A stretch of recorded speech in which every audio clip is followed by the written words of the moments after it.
Current బిల్లును 90% వరకు తగ్గించుకోండి. అది కమర్షియల్ అయినా రెసిడెన్షియల్ అయినా. తెలంగాణ ఏపీలో number 1 roof top solar company Freyr energy. నమస్కారం, సుమన్ టీవీకి స్వాగతం. ప్రస్తుతం మనతో పాటు ఉన్నారు ప్రముఖ జ్యోతిష్య శాస్త్ర పండితులు బ్రహ్మశ్రీ సుభాష్ శర్మ గారు. గురుగారు నమస్కారం. శ్రీమాత్రే నమః. గురుగారు, వయనాడులోని ఎంత పెద్ద ప్రమాదం జరిగిందో మనందరికీ తెలిసిందే. చాలా పెద్ద ప్రకృతి వైపరీత్యం అనే చెప్పుకోవాలి. కేదార్నాథ్ తర్వాత మళ్ళీ ఇక్కడ మనం చూస్తున్నాం ఎలాంటి వైపరీత్యం.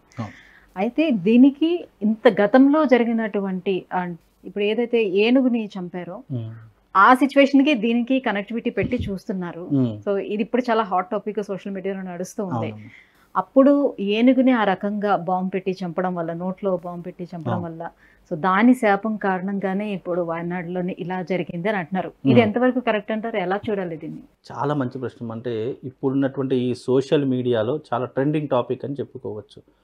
ఇక్కడ ప్రకృతి వైపరీత్యాలు అనేటటువంటివి గతంలో చెప్పినటువంటి విధంగా గ్రహకూటమి ద్వారా ఏర్పడినవి అని కూడా చెప్పుకోవచ్చు. ఎందుకంటే ప్రకృతి వైపరీత్యాలు అనేటటువంటివి కొన్ని గ్రహాల యొక్క సంయోగ కారణం చేత, కూటమి చేత ఇలాంటి ప్రకృతి వైపరీత్యాలు ఏర్పడతాయి. అందులో భాగంగానే దీనిని మనం ప్రత్యేకంగా చూడాలి తప్ప ఏదో ఏనుగుకి ఆ పేలుడు పాత్రను పెట్టడం ద్వారా ఇలాంటి, అది ఎక్కడో మనకు మల్లాపూర్ గ్రామంలో జరిగినటువంటి సంఘటన. ఇది ఎక్కడ వచ్చింది? వాయనాడులో వచ్చినటువంటి సంఘటన. అక్కడ ఎక్కడో జరిగిన దానికి ఇక్కడ జరిగిన దానికి ముడి పెడతాము అంటే కనుక అది పూర్తిగా అవాస్తవము అని చెప్పుకోవచ్చు. కాకపోతే ఇక్కడ వాస్తవం ఏంటి అంటే, నేను గతంలో మీకు పోయిన నెల ఒక 2 నెలల క్రితమే చెప్పాను. ఏంటి అంటే, గ్రహకూటమి ఏర్పడడం ద్వారా ప్రకృతిలో ఎన్నో రకాలైనటువంటి విపత్తులు ఏర్పడతాయి. ప్రకృతిలో ఏదైనా విపత్తులు వేడిపడినప్పుడు కొన్ని సంఘటనలు, సూచనలు మన కళ్ళకి కట్టినట్టుగా కనిపిస్తాయి అనేటటువంటి సంఘటన నేను గతంలో చెప్పాను. ఆ వీడియో కూడా మీరు కావాలంటే వేసుకోవచ్చు. అక్కడ చెప్పినటువంటి విధంగానే ఇప్పుడు వాయనాడులో జరిగినటువంటి సంఘటన అదొక కారణము అని చెప్పుకోవచ్చు. ఇది గ్రహకూటమికి కారణం చేస్తుంది. ఇంకోటి ఏంటంటే, ప్రకృతిలో వైపరీత్యాలు మానవుడి ద్వారా జరుగుతున్నాయి అనడానికి కూడా కొన్ని నిదర్శనాలని, ఒక 2 కారణాలు చెప్తాను. అవి ఏంటి అంటే కనుక, ఇక్కడ కేరళలో పూర్తిగా మొత్తం సంబంధించినటువంటి అంశాలు ఎక్కువగా ఉంటాయి. అక్కడ వాళ్ళ కమ్యూనిటీ వాళ్ళు ఏం చేశారంటే, అక్కడ బీఫ్ ర్యాలీ అనేటటువంటిది ఒకటి చేశారు. బీఫ్ ర్యాలీ అంటే అర్థం ఏంటి? ఆవును చంపి దాని తలను పెట్టుకొని ర్యాలీ లాగా చేశారు. ఒక ఆవు అంటే మనం సనాతన ధర్మంలో మనం ఎంతగా పూజిస్తాము, ఎంతగా విశ్వాసిస్తాము, ఎంతగా దైవికంగా పూజిస్తాము అనేటటువంటి ప్రతి ఒక్కరికి తెలిసినటువంటి అంశం. అలాంటి ఆవు యొక్క తలను తీసుకొని వాళ్ళు బీఫ్ ర్యాలీ అని చెప్పేసి తీశారు. అదొక సంఘటన అని చెప్పుకోవచ్చు. దౌర్భాగ్యమైనటువంటి సంఘటన అది.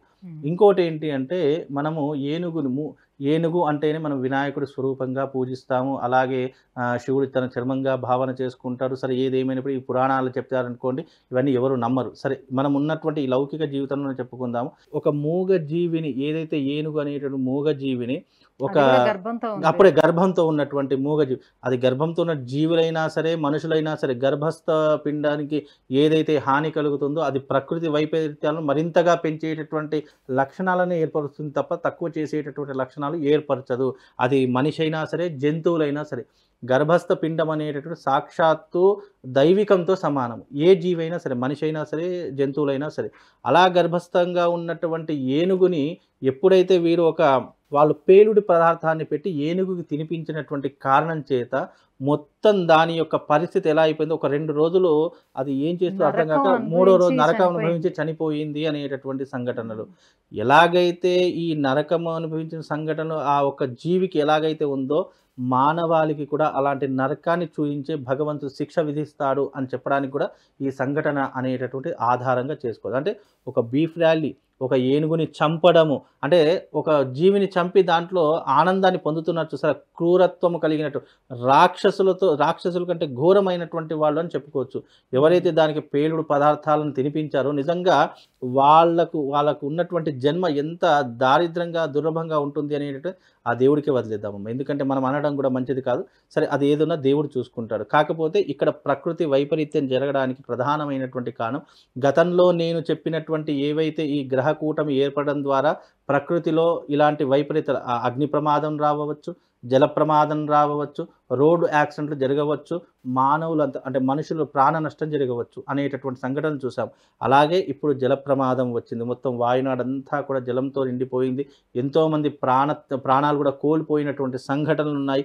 దానికి ప్రధానమైనటువంటి కారణం ఏముంది అంటే గ్రహకూటమి. ఇక్కడ మనకు బృహస్పతి, దేవతల గురువైనటువంటి బృహస్పతి, అలాగే శుక్రుడు, అలాగే బుధుడు, రవి, చంద్రుడు, ఈ యొక్క 5 గ్రహాలు కూడా కూటమి ప్రభావంగా ఏర్పడినటువంటిదే పంచగ్రహ కూటమి. ఈ పంచగ్రహ కూటమిలో జరిగినటువంటి విపత్తులు ఏవైనా ఉన్నాయంటే ఇది ఆధారంగా చూసుకోవచ్చు.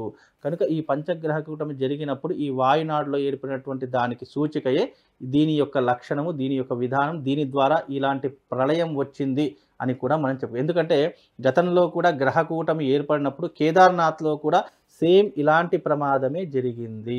మళ్ళీ ఇది 12 సంవత్సరాలకు కానీ మళ్ళీ ఇలాంటి గ్రహ కూటమి రాదు మళ్ళీ మనకు. కనుక అప్పుడు వచ్చినప్పుడు ఏ రకంగానైతే కేదార్నాథ్ పూర్తిగా నీళ్ళల్లో మునిగిపోయిందో అదే ప్రభావం, సేమ్ యాజ్ ఇట్ ఈస్ అదే ప్రభావం ఇప్పుడు వాయునాడులో వచ్చింది. అంటే దీనికి కారణం గ్రహకూటమే అని గుర్తించాలి తప్ప ఇక్కడ గ్రహకూటమితో పాటు ఏదైతే ఈ యొక్క ప్రమాదం జరిగిందో జీవహింస అని కూడా మనం చెప్పుకోవచ్చు. ఎలాగైతే మనకు ఈ ప్రమాదం ఒక కారణమైతే జీవహింస కూడా దీనికి కారణము అని చెప్పుకోవచ్చు. అలాగే వాళ్ళు చేసిన గోహత్య చేసినటువంటి ఏదైతే వాళ్ళు బీఫ్ ర్యాలీ అని తీశారో ఇది కూడా ఒక కారణము. ఈ 3 కారణాలు ఎప్పుడైతే ఈ గ్రహకూటమి ఏర్పడిందో దాని ప్రభావం చేత ఈ 3 కారణాలు ఏర్పడాయి. ఇక్కడ జీవహింస జరిగింది, అలాగే ఒక జీవిని చంపడం జరిగింది, అలాగే ఈ 2 కారణాల చేత అక్కడ మొత్తం పంచగ్రహ కూటమి అనేది ఏడాది మొత్తానికి అలానే ఉంటుందా? ఇలాంటి సిచ్యువేషన్స్ ఇంకా సిచ్యువేషన్ ఇప్పుడు చెప్తున్నాను, రాసుకోండి. మళ్ళీ మీకు మనకు అక్టోబర్ కానీ డిసెంబర్లో కానీ మళ్ళీ మనకు ఇలాంటి సందర్భాలు ఏర్పడతాయి. ఇది చూసుకోండి. అప్పుడు ఎలాగైతే చెప్పానో ఇప్పుడు కూడా చెప్తున్నా, మీకు నవంబర్ ఆర్ డిసెంబర్లో మళ్ళీ ప్రమాదాలు జరిగే అవకాశాలు ఉన్నాయి. ఇప్పుడు జల ప్రమాదం జరిగింది, జీవులు చనిపోయారు.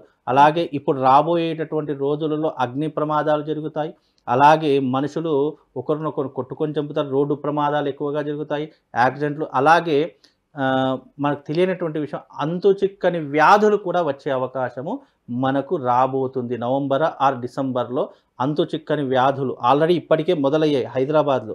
అవి నవంబర్ డిసెంబర్ వరకు మనిషి ప్రాణాలను కూడా తీసేటటువంటి ఘోర వ్యాధిగా మనకు అది ఇప్పుడు మన కరోనా వేవ్ ఎలాగైతే మనం జీవితంలో మర్చిపోలేని సంఘటన ఉందో నవంబర్ డిసెంబర్లో అలా మరచిపోయినటువంటి సంఘటన జరిగేటటువంటి అవకాశాలు ఏర్పడతాయి. మీరు కావాలంటే ఇది అండర్లైన్ చేసుకోండి. నవంబర్ ఆర్ డిసెంబర్ మళ్ళీ మనం ఒక కొత్త వార్త వింటాం. అంటే గతంలో కూడా మనకి జ్యోతిష్య శాస్త్రం అనేది కేవలం ఈ ప్రకృతి వైపరీత్యాల గురించి తెలుసుకోవడానికి, పంటల గురించి తెలుసుకోవడానికి దీనికి మాత్రమే ఉపయోగించేవారంటే కదా ఎక్కువగా. 100% ఇప్పుడు ప్రకృతి వైపరీత్యాలు, అదే ఊరికి కరువు కాటకాలు, వర్షాలు పడకపోవడానికి కారణాలు ఇవి తెలుసుకొని దానికి సంబంధించిన పరిష్కారాలు చేసేటటువంటి లక్షణాలు ఎక్కువగా జ్యోతిష్కులు చెప్పేటటువంటి వారు. కానీ ఇప్పుడు జ్యోతిష్యం అంటే చాలామంది ఏమంటున్నారంటే ఈ టెక్నాలజీ యుగంలో ఈ జ్యోతిష్యం ఎవరు వింటారు, ఇంత టెక్నాలజీ పెరిగింది కదా ఇంకా జ్యోతిష్యాన్ని నమ్ముతున్నారా అనేటటువంటి వితండవాదం పెరిగిపోయేసరికి ప్రకృతిలో ఇలా ఎన్నో రకాలైనటువంటి వైపరీత్యాలు జరుగుతున్నాయి. మరి అప్పట్లో కరువు వచ్చినప్పుడు, వర్షాలు పడినప్పుడు వర్ణయాగం చేసేసి వర్షాలు కురిపించేటటువంటి వారు, అలాగే మనకి ఏదైనా ఆస్తి నష్టం వచ్చింది, ఏదైనా ఇది వచ్చింది అని అనుకున్నప్పుడు దానికి సంబంధించినటువంటి పరిష్కారాలు చేసేటటువంటి వారు. ఇప్పుడు పరిష్కారం చేద్దాము అంటే ఇప్పుడు ఏంటంటే ఇదేదో అనుకున్నటువంటి సంఘటన జరిగిందని కొట్టి పారేస్తున్నారు తప్ప ఇక్కడ మేము ముందుగా ఏదైనా చెప్పామనుకోండి జరిగింది అంటే ఒకలాగా తీసుకుంటారు, జరగలేదు అంటే ఇక ట్రోలింగ్ స్టార్ట్ అయిపోయి విపరీతమైనటువంటి అమనాభూతులు తిట్టేసి కింద కామెంట్స్ పెట్టేసి విపరీతంగా ట్రోలింగ్ చేసేయడం ప్రారంభం చేశారు. అంటే 99 జరిగినప్పుడు ఒకటి జరగకపోతే ఇక వాళ్ళు వేస్ట్ అనేటటువంటి ఒక మైండ్ సెట్కి వచ్చేస్తారు. కాబట్టి సరే వాళ్ళు ఏదనుకుంటున్నారు అనేది పక్కన పెడితే జూన్ 6వ తారీఖు రోజున గ్రహకూటమి ఏర్పడింది. అప్పుడు ప్రకృతి వైపరీత్యాలు జరుగుతాయని ముందుగా చెప్పాము, చెప్పకుండా సరే ఏం జరుగుతుందిలే చూద్దాము అని చెప్పేసి ఇప్పుడు జరిగేంత వరకు వెయిట్ చేశారు కదా, ఇప్పుడు జరిగింది, మరి దానికి రెస్పాన్సిబిలిటీ ఎవరని చెప్తాము. కాబట్టి మళ్ళీ తదుపరి జరగవా అని కాదు, 100% జరుగుతాయి. దీని యొక్క ప్రభావం ఈ ఒక్కదానితో పోలేదు. అది ఏనుగు పెట్టిన శాపం అని కొంతమంది అంటున్నారు. అలాగే ఈ గోహత్య చేశారని చెప్పేసి కొంతమంది అంటున్నారు. సరే ఏదేమైనప్పటికీ ఇది నేనైతే చెప్పేటటువంటి విషయం ఏంటంటే ఇది గ్రహకూటమి ద్వారా ఏర్పడినటువంటి ఒక సంఘటన అని చెప్పుకోవచ్చు. గ్రహకూటమి ద్వారా ఏర్పడింది. అది కేవలం జల ప్రమాదం ఒకటి చెప్పుకోవచ్చు. అలాగే ఏనుగుకి జరిగినటువంటి ప్రమాదం చెప్పుకోవచ్చు. అలాగే ఈ గోవుకు సంబంధించిన బీఫ్ ర్యాలీ తీశారు. ఈ గోవుకు సంబంధించిన విధానంగా కూడా దీంట్లో తీసుకోవచ్చు. ఈ సంఘటనలో ఈ పంచగ్రహ కూటమి జరిగిన సంఘటన చెప్పుకోవచ్చు. మళ్ళీ నవంబర్, డిసెంబర్ అని చెప్పాను కదా, ఆ సమయంలో కూడా దీనికంటే ప్రకృతి వైపరీత్యాలు జరిగే అవకాశాలు ఉన్నాయి. మీరు కావాలంటే అండర్లైన్ చేసుకోండి. ఎందుకంటే ఆ నవంబర్, డిసెంబర్లో కూడా గ్రహ సంచారం అనేటటువంటిది పూర్తిగా ప్రకృతికి విరుద్ధంగా జరిగేటటువంటి సూచనలు ఉన్నాయి. అవి నేను ఇప్పుడు చెప్పను, అప్పుడే చెప్తాను. ఎందుకంటే ఇప్పుడు చెప్పాను అనుకోండి ఏమవుతుంది, దాని కింద ట్రోలింగ్ స్టార్ట్ అయిపోతూ ఉంటాయి. కనుక ఇప్పుడు ఏ రకంగా ఆ రోజు చెప్పినటువంటి సంఘటన ఇప్పటివరకు వాళ్ళు పట్టించుకోలేదు. పట్టించుకోవడం ద్వారా ఒక రకమైన సంఘటన జరిగింది. మళ్ళీ ఇప్పుడు పట్టించుకోకపోతే ఇంకా విపరీతమైన సంఘటనలు, అది కూడా తెలంగాణలో మళ్ళీ ఆంధ్రలో, ఈ రెండిట్లో కూడా ప్రమాదాలు విపరీతంగా ఉన్నాయని కూడా మీకు చెప్తున్నానమ్మా. ధన్యవాదాలు గురుగారు.